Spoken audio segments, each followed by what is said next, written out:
Subscribe করুন Sony ৮, click করুন bell icon. মহারাজ, অনেকদিন ধরে একটা কথা বলবো বলবো ভাবছি, কিন্তু বলতে পারছি না মহারাজ। তা মহারাজকে না বলে কথাটা চেপে রেখেছো কেন গোপাল? আপনি আপনার মুখের দরজা আর কানের জানালা বন্ধ রাখলে খুশি হব। যাই হোক, আমি জানতে চাইছি, আপনি তো কৃষ্ণনগরের রাজাধিরাজ মহারাজ কৃষ্ণচন্দ্র। হ্যাঁ, তো এতদিন পরে তোমার কি সে ব্যাপারে কোনো সন্দেহ আছে নাকি? না মহারাজ, আমার এই ব্যাপারে কোনো সন্দেহই নেই, কিন্তু একটা জিনিস জানতে চাই যে ওই আপনার শাসনকাল সম্বন্ধে আপনার নিজের জানতে ইচ্ছে করে কিনা। এতে অত জানা বোঝার কি আছে? কৃষ্ণনগরের শাসন কার্য দারুণ চলছে, দারুণ। মানে মানেটা খুবই সোজা মহারাজ। আমাদের রাজ্য ছাড়া অন্য রাজ্যের খবর নিলে জানা যাবে কোথায় কি হয়, আর তার নিরিখে কৃষ্ণনগরের স্থান কোথায়। তুমি মহারাজকে কি অপমান করতে চাইছো গোপাল? এই ধৃষ্টতা এই অধম গোপালের নেই মন্ত্রী মশাই, তবে ভালোরও তো ভালো আছে, তাই বললাম আর কি। আমাদের প্রজাদের তো পূর্ণিমা অমাবস্যা এটা সেটা সমস্যা লেগেই আছে। তা বাকি রাজ্যে কিভাবে সব সমস্যার সমাধান হচ্ছে আমারও মনে হয় সেটা জানা খুবই জরুরি। গোপাল ঠিকই বলছে, নিজের সৌন্দর্য কখনো নিজে বোঝা যায় না।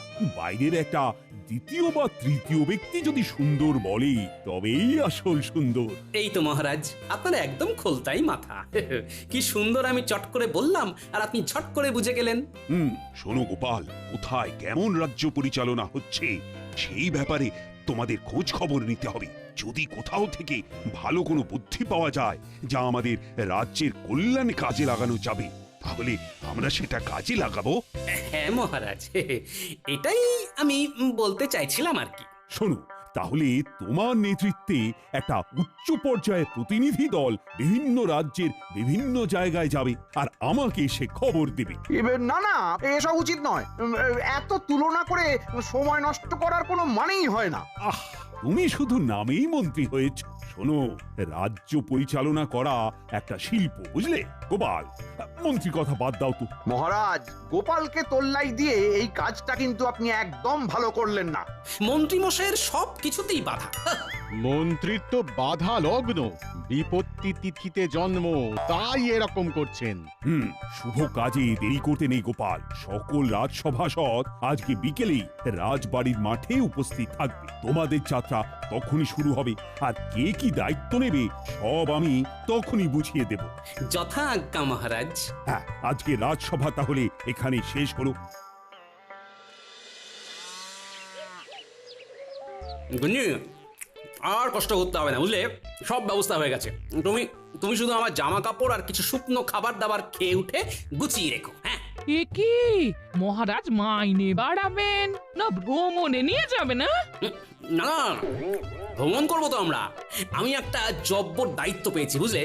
ওই প্রতিনিধি দলের মাথা বলে কথা। ভালো, যা হবার তো সেই মহারাজেরই হবে, আমাদের আর কি। বেতন তো আর বাড়বে না। আমি তো বেতন বাড়ানোর কথা একবারও রাজসভায় উল্লেখ করিনি। তাহলে কি করে কাজ হবে? কাজ তো হতেই হবে গিন্নি। সকালে রাজসভায় যেটা করেছি সেটা হলো পূর্ব রাগ, এরপরে বিকেল থেকে শুরু হবে অনুরাগ, তারপরে হবে ভীষণ রাগ, আর এই রাগের আগুনে জল ঢালতেই মহারাজ বেতন বাড়িয়ে দেবেন। তুমি কি সাংঘাতিক কথা বলো!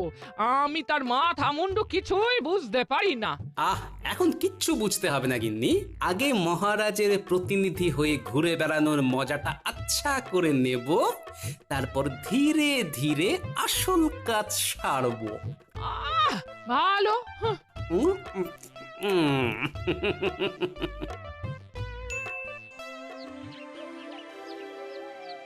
কি সবাই চলে এসেছে, কিন্তু মন্ত্রী এখনো এলো না কেন?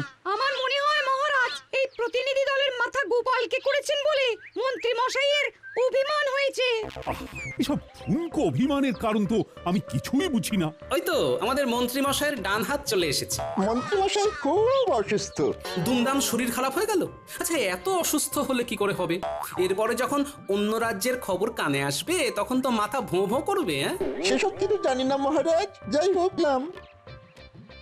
আচ্ছা শোনো, তোমাদের সবাইকে একসাথে পাঠিয়ে দিলে তো রাজসভার কাজ হবে না, আর রাজ্য রসাতলে যাবে। তাই আমি তোমাদের সকলের মধ্যে থেকে গোপাল, কবি, বিজ্ঞানী আর পণ্ডিত এই চারজনকে বেছে নিলাম। তোমরা চারজনে বিভিন্ন রাজ্য ভ্রমণ করবে, আর তোমাদের দলের মাথা হবে গোপাল।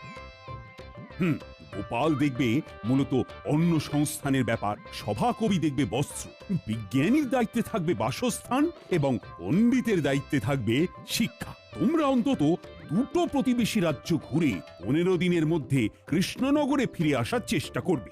যথা আজ্ঞা মহারাজ।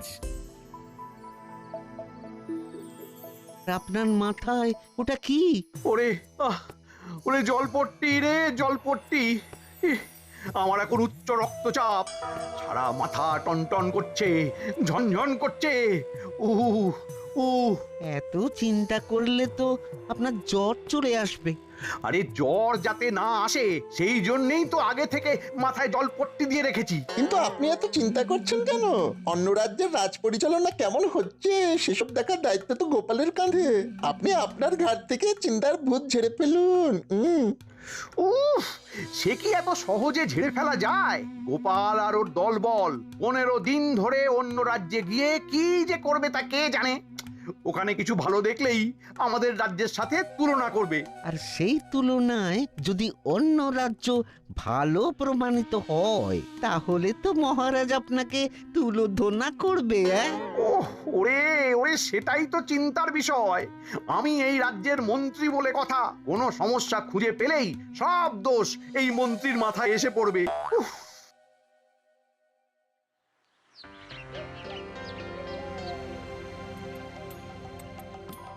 আরে আরে, কৃষ্ণনগরের সভাসদগঞ্জে সবাই আসেনি খাম্বাজরাজ, শুধু আমরা চারজন মাত্র।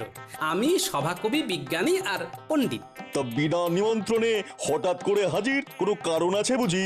এ কেমন কথা মন্ত্রী? ওনারা আমাদের অতিথি, অতিথিদের সাথে কেউ এইরকম আচার আচরণ করে? ভুল হয়ে গেছে মহারাজ, আপনারা এত দূর থেকে এসেছেন, আসুন আপনারা অতিথিশালায় এসে বসুন, আমি আপনাদের খাওয়া দাওয়া আর বিশ্রামের বন্দোবস্ত করছি।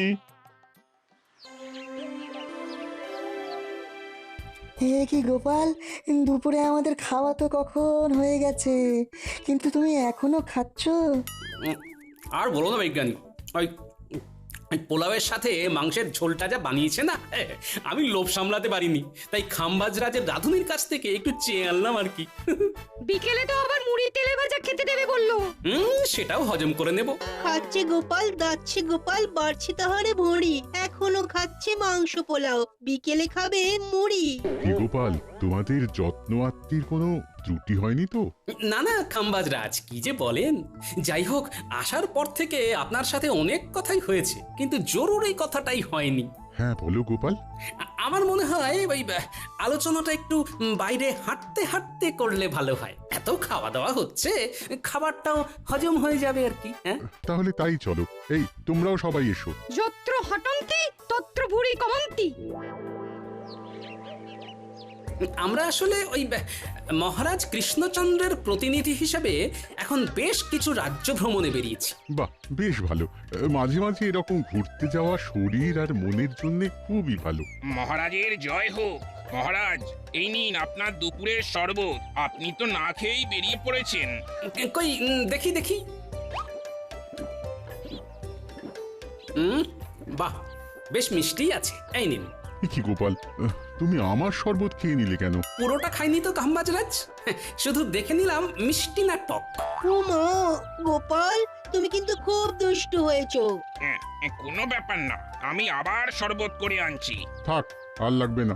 তাহলে আমি বাকিটাও খেয়ে নিচ্ছি, ভালোই হলো। জলের দরে ফলের রস, মানে ওই বিনামূল্যেই হয়ে গেল। ওসব বাজে কথা রেখে যেটা বলতে চাইছিলে সেটা বলো। গোপালের শুধু বাজে বকিতং বকিতং। আমরা চারজন আপনার রাজ্যের 4টে বিষয় সম্পর্কে জানতে এসেছি।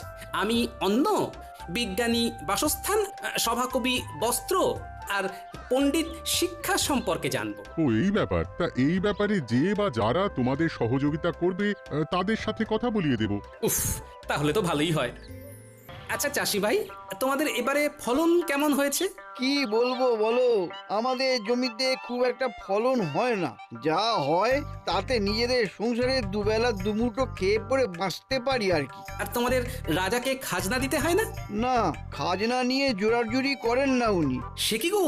হ্যাঁ, আমাদের রাজা মন্ত্রী খুবই ভালো, প্রজাদের ভালো মন্দ ব্যাপারটা বেশ বোঝেন। বেশ বেশ।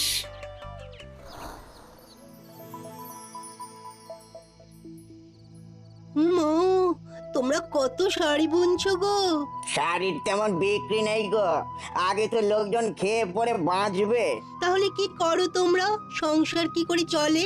আমার গিন্নি ওই আচার পাঁপড় হাতের কাজ করে, সেসব একটু আধটু বিক্রি হয়, তাতেই সংসার চলে। প্রজাদের এখানে হাল খারাপ, বেলছে এখন পাঁপড়, অর্থাভাবে কিনছে না কেউ নতুন জামা কাপড়।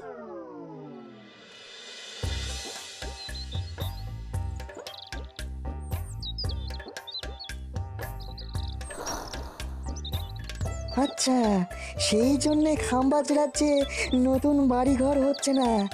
বুঝেছি। বেশ বেশ, আমি চলি গো।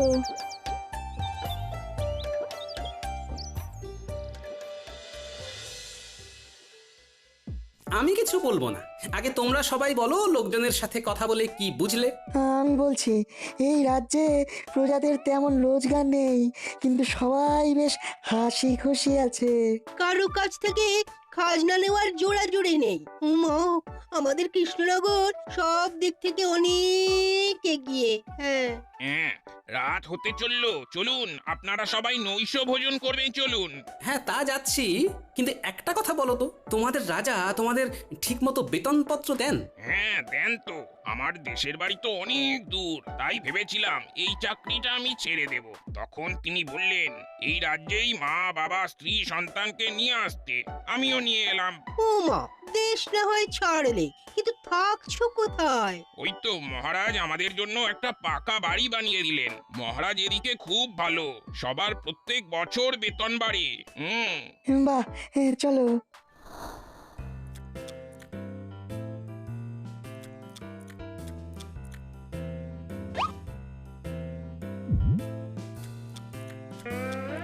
কি গোপাল, তুমি আবার আমার পাক থেকে রসগোল্লা তুলে নিলে কেন? একটু দেখলাম রসগোল্লাটা মিষ্টি না টক। উফ, তোমাকে নিয়ে তো আর পারি না। এই এই কে আছো? গোপালকে ভরপেট খাওয়াও।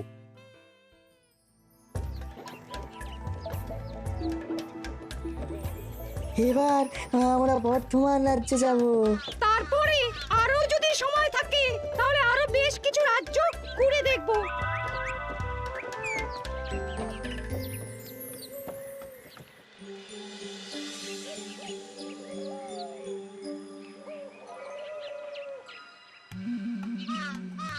কি মন্ত্রী, এতদিন হয়ে গেল, এখনো আমার পাঠানো প্রতিনিধি দলের কেউ তো এলো না।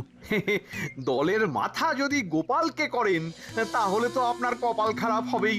আপনি তাই চিন্তা ভাবনা ছেড়ে দিয়ে রাজসভায় চলুন মহারাজ।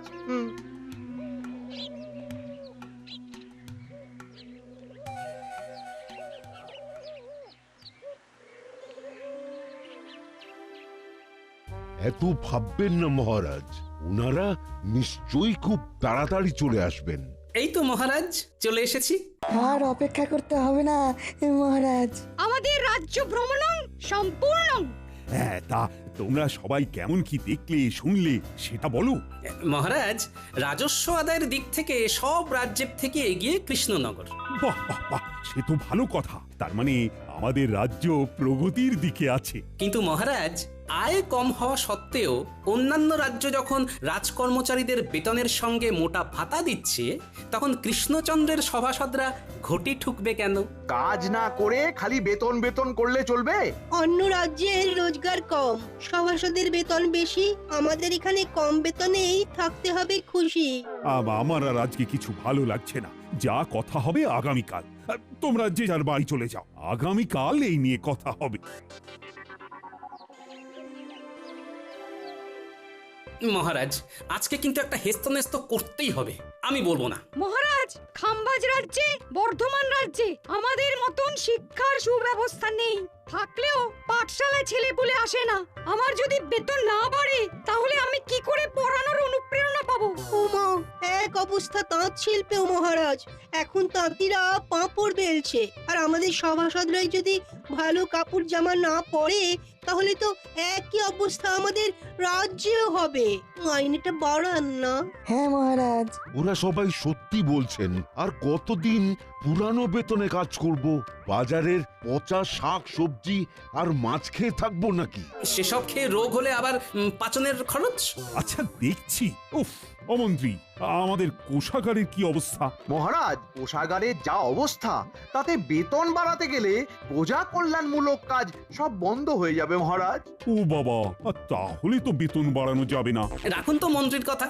একদম বাজে কথা বলবে না গোপাল। মহারাজ এক কথার মানুষ, আর তাই বেতন বাড়বে না যখন একবার বলে দিয়েছেন তখন আর বাড়বেন না। আমরাও তাহলে ছাড়বো না। হ্যাঁ, আমরা রাজবাড়ির দরজার সামনে সবাই ধন্যায় বসবো, আমরণ অনশন করব। হ্যাঁ হ্যাঁ, সকল রাজ্যবাসী জানুক আমাদের মহারাজ কতটা নির্দয়, আর তারপরে সবার সামনে মহারাজের নাক কাটা যাবে। চলুন সবাই ধন্যায় বসি।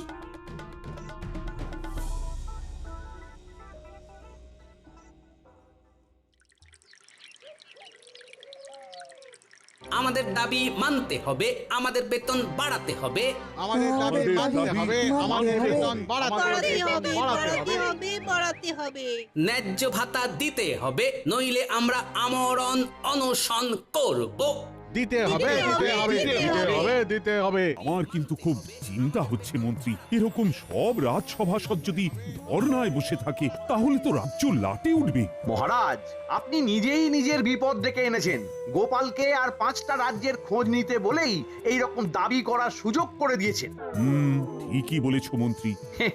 দেখুন মহারাজ, অনশন আর কদিন করবে? কদিন আর না খেয়ে থাকবে? খিদে পেলে সুরসুর করে অনশন আন্দোলন তুলে রাজসভায় এসে বসবে। এইসব যাত্রাপালা দেখে ভেঙে পড়লে চলবে না মহারাজ। ভাতা দিতে হবে, আমাদের দাবি মানতে হবে, আমাদের বেতন বাড়াতে হবে। আসবো জাহাপানা। কি ব্যাপার, তুমি এত রাতে? কোনো বিশেষ খবর আছে? আছে জাহাপানা, আছে। আমি এখন কৃষ্ণনগর থেকেই আসছি একটা খবর দেওয়ার জন্য। আমাদের দাবি মানতে হবে, আমাদের বেতন বাড়াতে হবে, বাড়াতে হবে, ন্যায্য ভাতা দিতে হবে, দিতে হবে, দিতে হবে, দিতে হবে, দিতে হবে। কি এত বড় সাহস? ঠিক আছে, আজ এক্ষুনি দুধ পাঠাও, আমি সব খবর চাই। ঠিক আছে জাহাপানা, আমি দুধকে এক্ষুনি ওখানে পাঠাচ্ছি। মহারাজ কৃষ্ণচন্দ্রের জয় হোক। নবাব বাহাদুর আপনার জন্য এই পত্র পাঠিয়েছেন মহারাজ। সর্বনাশ, আগামীকাল নবাব বাহাদুর আসছেন, আর সেই রাজ কর্মচারীদের সাথে অসন্তোষ নিয়ে কথা বলবেন। এই ছেড়েছে, তাহলে তো সারে সর্বনাশ মহারাজ। তাহলে কিছু তো বুদ্ধি দাও, কিভাবে নবাবের হাত থেকে রেহাই পাবো। আরে আমার তো যত সব অকম্মার ঢেকি। উফ, এখন তো দেখছি যাদের জন্য আমার বিপদ তাদের কাছেই যেতে হবে।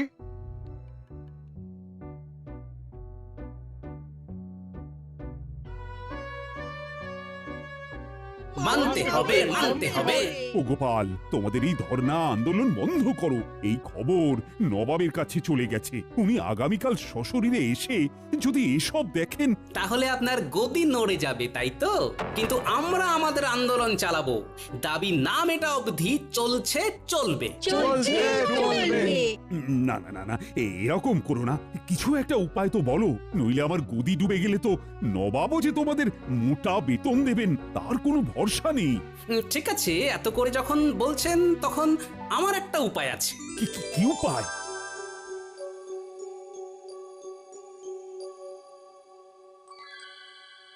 আচ্ছা, বেশ বেশ। কি কৃষ্ণচন্দ্র, শুনলাম সব সভাসদ ধর্ণা করছে, অনশন করছে। না, আমরা ওসব করছি না, আমরা রাজবাড়ির কাজ করছি। এই যে আমি দরজা জানলা পরিষ্কার করছি। মহারাজ, রান্না হয়ে গেছে, আমি খাবার ঘরে গিয়ে খাবারটা রাখছি, কেমন? আচ্ছা বেশ। কি রাজসভাসদরা তো এসব দাসীদের কাজ করছে। ওরাই করতে চায় আর কি। আপনি একটু বাগানটা ঘুরে আসুন। আচ্ছা।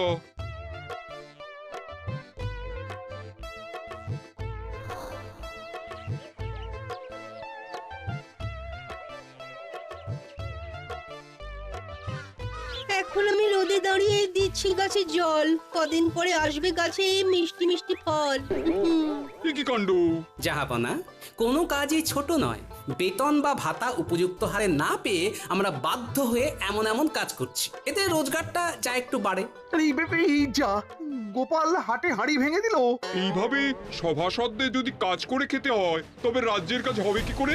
আমি আজকে থেকেই রাজ্যের জন্য অনুদান পাঠানো বন্ধ করে দেবো। তাতেও যদি কাজ না হয় আমি তোমাকে এই রাজ্য থেকে অপসারিত করব। ওরে বাবা রে বাবা, এরকম করবেন না জাহাপানা। তাহলে আজকে থেকেই সবার বেতন বাড়াও, আর যাদের যা কাজ তাদের তা করাও। দূর দূর, কি কুক্ষণে যে চার মূর্তিকে ভিন রাজ্য ভ্রমণে পাঠালাম। ও মা গো, আজ তো সব তাজা সবজি, টাটকা মাছ, কি ব্যাপার! সবই কায়দা করে ফায়দা। ইয়ে মানে ওই বুদ্ধির জোরে বেতন বাড়ার ফল।